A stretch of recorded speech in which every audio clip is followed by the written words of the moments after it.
Bom dia, meninos e meninas do curso de Pedagogia 2019 matutino e noturno. É um momento bem interessante para a gente conversar sobre o texto, fazer algumas reflexões sobre o texto da Kramer e do José Silvério Bahia Horta, tá? A gente está ensaiando aqui fazer esses videoaulas para a gente ir refletindo e pensando e problematizando e dialogando e conversando, tudo bem? Então a gente vai conversar um pouquinho sobre esse texto. Representação de infância, né? A primeira Kramer traz para a gente, lá no texto dela, algumas representações de infância que estão naturalizadas dentro da nossa conjuntura do mundo ocidental. Posso falar pelo Ocidente, não posso falar pelo Oriente. Então, essa escrita é uma escrita desse lugar chamado sociedade ocidental. A imagem da criança, ela é construída e ela é alicerçada em representações sociais que agregam ao ser infância sentidos negativos, pejorativos, de incapacidade, de inferioridade. Tudo bem? Então, a imagem da criança ela é estabelecida e é tornada realidade como um ser contraditório, um ser fraco, um ser inacabado, imperfeito, desprovido de tudo. Então, essa é a representação de infância que é dada à luz entre o século XVIII e o século XIX. No início do século XIX, nessa virada do século XVIII e XIX, eu invento a infância. Eu invento esse nome. Eu dou esse nome. E quando eu dou esse nome, eu atribuo uma série de características a esse nome. E as características aqui, elas não são salutares, elas não são de competência, elas não são de produção, elas não são de capacidades humanas, mas esse contraditório, esse fraco, esse inacabado, esse imperfeito, desprovido. A Kramer problematiza com a gente duas tendências pedagógicas: a pedagogia tradicional e a pedagogia nova. Traz ambas as escolas problematizando todo o construto teórico, psicológico que fundamentam essas escolas na percepção e compreensão de infância, na criação e produção dessa infância e dessa criança, na compreensão dessa criança, tá? Então, como é que a pedagogia tradicional representa a infância? Trata a infância. Ela representa a infância como um ser corrompido. E essa corrupção que está presente nessa criança, nessa infância, isso é um comportamento inato. Isso é uma herança que já está a priori dada, compõe a essência desse ser. Por outro lado, eu tenho a pedagogia nova, que traz uma ideia, uma representação dessa infância também, como aquele ser que nasce bom, a criança do bom Deus, como dizia,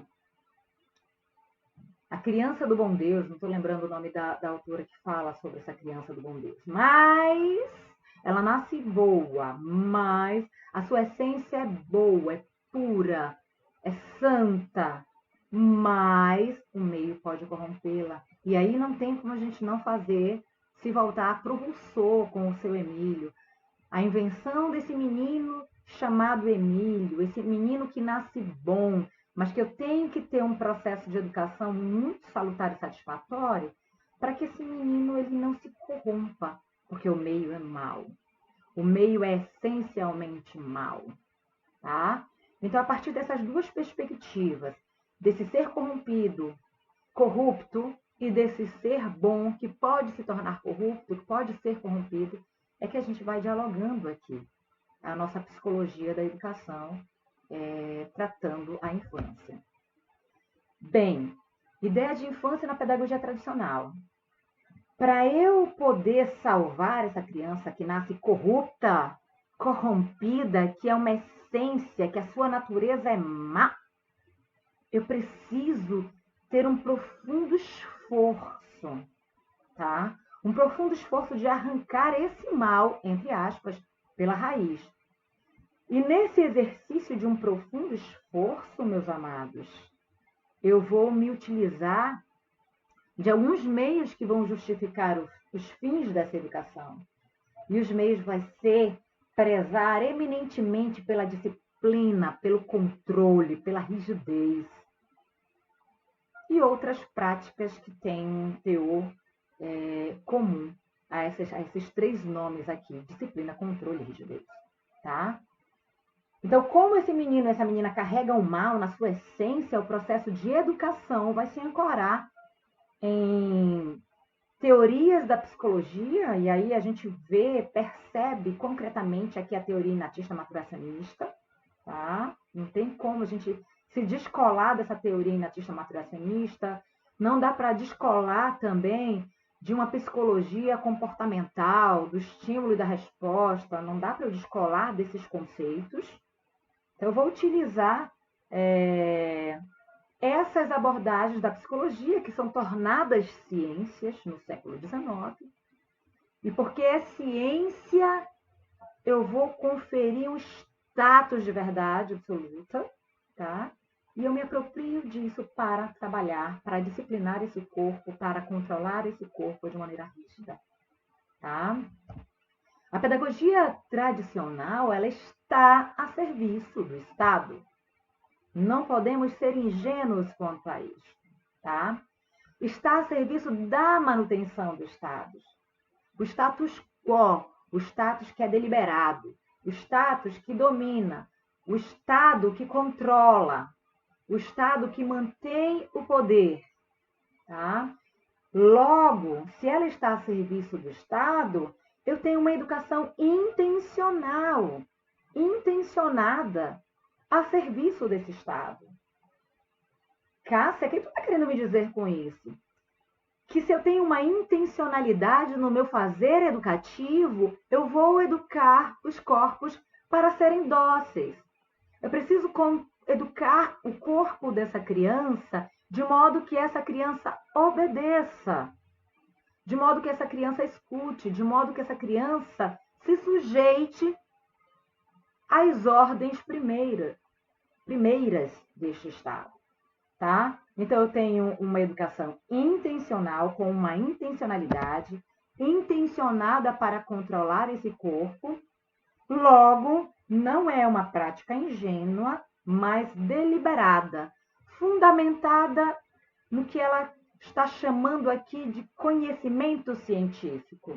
A psicologia ajuda de maneira significativa a educação nesse processo, tá? Porque eu torno a psicologia um campo de saber científico, mas eu tenho esses primeiros escritos dessa ciência bebezinha ainda chamada psicologia, eu tenho escritos que precisam se ajustar a um rigor científico.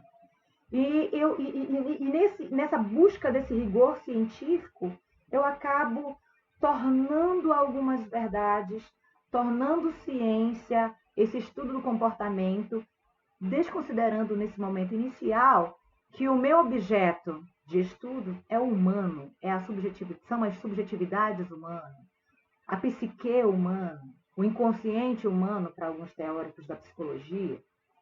Então, eu tento fazer, numa mesma medida de ciência laboratorial da biologia, uma ciência que é humana, tá? E aí eu incorro em alguns equívocos epistemológicos. E aí eu consolido, enquanto conhecimento científico, um saber racionalista moderno. Égua, Cássia, tu enche o saco falando sobre isso. Gente, esse saber da educação tradicional está dentro desse lugar chamado modernidade. Então, inevitavelmente, nós vamos dialogando aqui os nossos conteúdos da psicologia, trazendo algumas tendências da educação e da psicologia para pensar esse ser humano, de modo que vai corroborar com o pensamento racionalista moderno. Por outro lado, eu tenho perspectivas epistemológicas da psicologia e da educação que já vão fazer um contramovimento a essa razão científica moderna que é colocada como um único campo de conhecimento verdadeiro. tá? A pedagogia tradicional, portanto, está ancorada numa epistemologia, ou seja, as ações elas não são feitas de maneiras aleatórias. Eu tenho uma ciência que ancora essa praxis, que ancora essa prática, tá? Que é rígida, que coloca esse saber como único e que é objetiva. Logo, essa epistemologia, ela percebe a criança como ser corruptível, corrupto. Essa educação vai castrar a motricidade dessa criança, castra a criatividade dessa criança, trata essa criança num campo relacional de poder. Tá? Eu mando, você obedece. Eu falo, menino, você escuta. Eu te calo. E a criança, nesse processo de mando e de escuta, de uma escuta que vai se tornando docilizada, silenciadora do seu corpo, ela vai aprendendo a silenciar, infelizmente. Então, uma educação extremamente castradora, bancária, autoritária, essa é a pedagogia tradicional. E aqui a gente traz essas imagens aqui, né, da docilização dos corpos, uma criança que arrisca observar o que é diferente, o que é, né?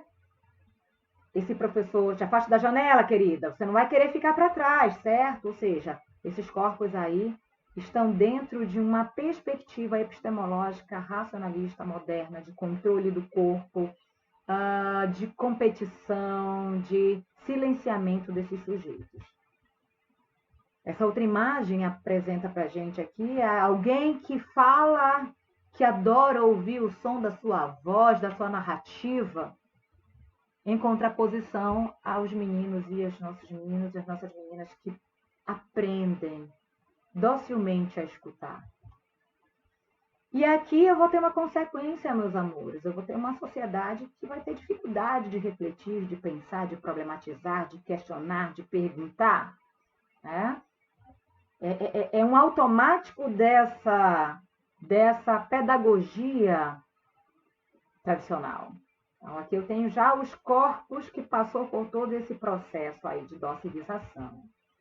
Mas eu tenho também as resistências. O meu menino lá do fundão, o meu menino que questiona, que vai problematizar, ainda que ele receba o cala a boca, menino, mas ele vai ter o seu movimento de contra-resistência, o contra-movimento a essa educação que é imposta, que não é solidária.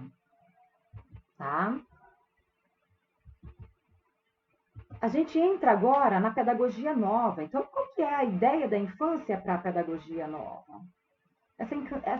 Essa criança que é pura, que há presença de humanidade nesse ser, todavia eu tenho um profundo risco da sua desumanização. Tá? Em virtude disso, essa pedagogia ela tem uma preocupação com esse ser que pode ser corrompido ao longo do processo. Mas ela faz uma contraposição à pedagogia tradicional. A pedagogia nova ela vai fazer um movimento de não aceitação dessa castração tão absurda que é a pedagogia tradicional.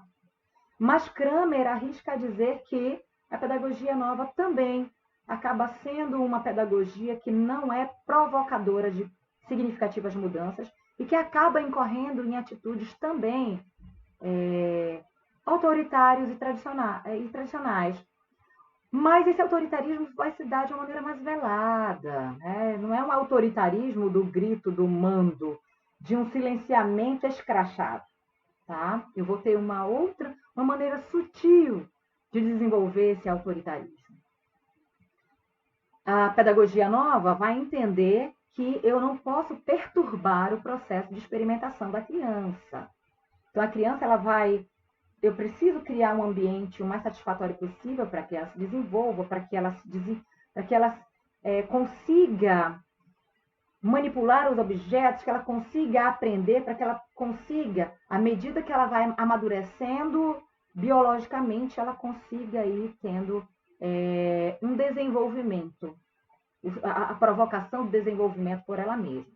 Logo, eu não vou perturbar o processo de experimentação da criança. Essa pedagogia vai evitar intervenções intempestivas pelo adulto. Vou ficando aqui nesse vídeo e faço a parte 2 pouco mais. Cheirinho no sovaco de vocês.